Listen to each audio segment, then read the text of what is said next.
Am I overreacting? My ex-best friend and ex-boyfriend. I, 19 years old, broke up with my boyfriend, 23 years old, 3 days ago after finding flirty DMs he was sending to another girl.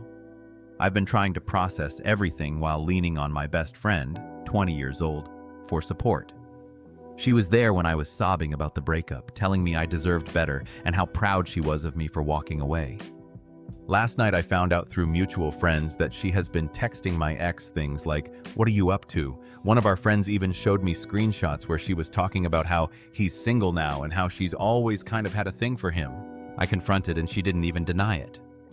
She said something along the lines of, "Well, you guys are over now, so it's no big deal. I didn't think it'd bother you since you're the one who ended things." I told her she's being a snake, especially since I'm still grieving the relationship. And she called to call me selfish for trying to control who she talks to. I thought she was my closest friend, and now I can't help but wonder if she's been waiting for this breakup all along. Should I let it go since we did break up? It's all just too much to process right now. Comment. To be honest, I think it's good to start my new year like this. I can get rid of all the negativity from my life and focus on myself. But don't overreact about it to her. Clearly, y'all broke up for a reason. Let her have him and let them be miserable together.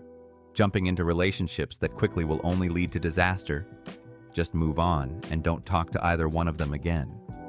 She's a snake and was never a real friend anyway.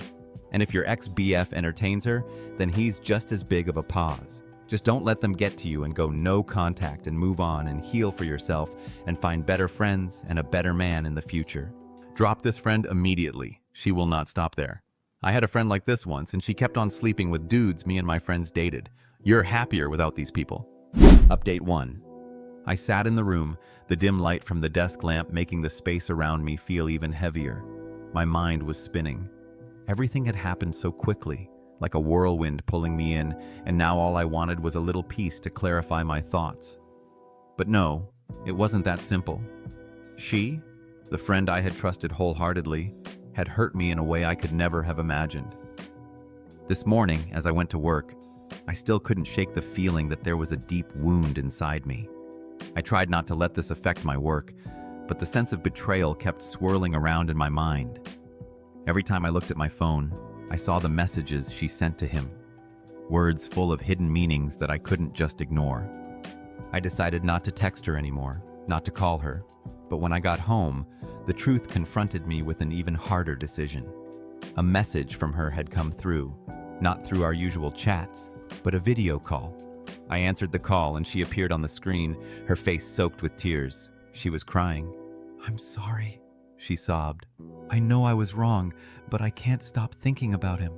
Everything I did, I just wanted to feel valued. I don't want to lose you, but he's the one I really want." Her words shocked me. The guilt and regret in her voice made it impossible not to doubt. Was this a real apology, or was she trying to gain forgiveness once again, as an excuse for her actions? "Honestly, I don't know what to do now," I replied, trying to stay calm even though my heart was burning inside. "You betrayed me. Not just him, but our friendship too. You've broken the trust I had in you." She choked up. "I don't want to lose you. I'll do anything to make it right. You're my best friend, and I can't live with this regret." I definitely still had feelings for her, but could these wounds ever be healed? Could our friendship be revived, or was I just being dragged into a pit of betrayal and empty promises? The answer wasn't simple. It wasn't about immediate forgiveness, but a long journey to regain the trust she had lost. In my heart, I began to wonder, should I let go completely? Or is there a chance for us to overcome this pain and move forward, even knowing that it would never be the same as it once was? Update 2. The next day, when I woke up, my mind was still heavy with the thoughts from our conversation yesterday. I couldn't resolve this in just one night. My feelings toward her were so complicated, both anger and sympathy. I decided to temporarily step away from everything to give my mind time to heal. But the truth, not long after, forced me to face a shock greater than anything I could have imagined. In the evening, as I was at home trying to work, I received an unknown call from a strange number. In that moment, I felt an indescribable sensation running down my spine. I answered the call and heard the voice of a man, his voice rough and a bit tense. "Sorry, I'm one of her friends. I need to tell you something." I was surprised. Her friend? I had never heard this voice before. The tension grew as I asked, "Who's calling?" "Don't hang up, I don't have much time. I just want to tell you the truth about your best friend." I froze. My heart started to race. He continued, "She didn't just like him. She knew everything before you and he broke up. But it's not because she liked him, it's because she helped him deceive you." I couldn't comprehend it. "What? Help him deceive me? How?" He sighed, his voice growing more serious. "She knew what he had done to you, and instead of telling you, she encouraged him to continue.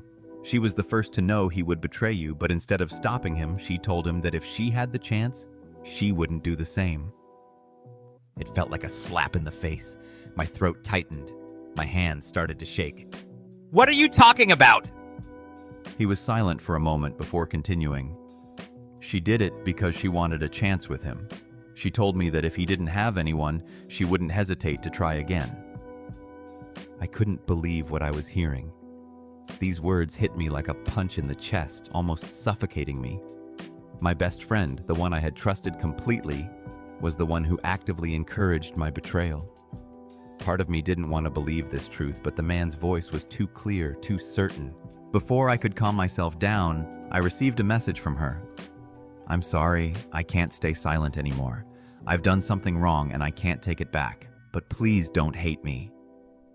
I sat down on the chair, my heart pounding wildly. I didn't know what to do, didn't know how to feel. The truth had been revealed, but it was too painful to accept. My closest friend hadn't just betrayed me. She had deceived me all along, and I wondered, would I be strong enough to face the relationships around me after this shock? Perhaps I would have to rebuild everything from scratch, but maybe only time would help me heal these wounds.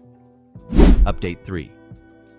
Time passed, and gradually I found peace within myself. My relationship with her had ended, not only because of her betrayal, but also because of what I had learned about myself through this ordeal. I realized that sometimes the closest relationships can cause us the most pain, but it's these wounds that help us grow. Every day, I learned how to let go. I no longer allowed feelings of anger or disappointment to control me.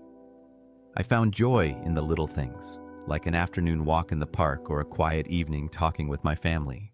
I didn't need her in my life to feel worthy, and I knew that even though my romantic relationship and my friendship had ended, I could still move forward and find trust in the people around me again.